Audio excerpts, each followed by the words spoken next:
March is Women's History Month, a month that highlights the contributions women have made to society.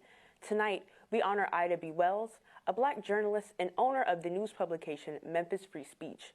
She was an abolitionist and feminist who led an anti-lynching crusade in the 1890s. A lynching in 1892 is what kickstarted her activism. 3 black men set up a grocery store.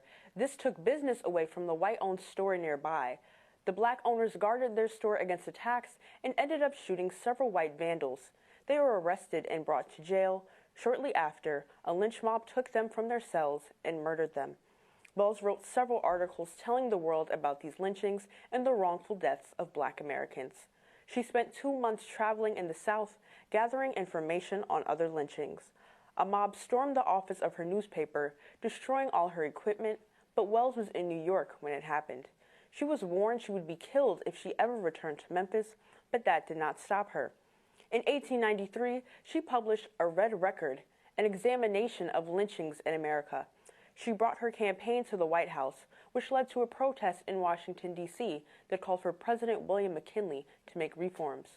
Over 100 years later, Wells's work is still relevant. The House of Representatives just passed the Emmett Till Anti-Lynching Act of 2022, which would make lynching a federal hate crime. But 3 House Republicans voted against the bill, arguing that it implies that lynching is not already illegal and that it would endanger freedom of speech. But with cases like Ahmaud Arbery's, this bill is still relevant.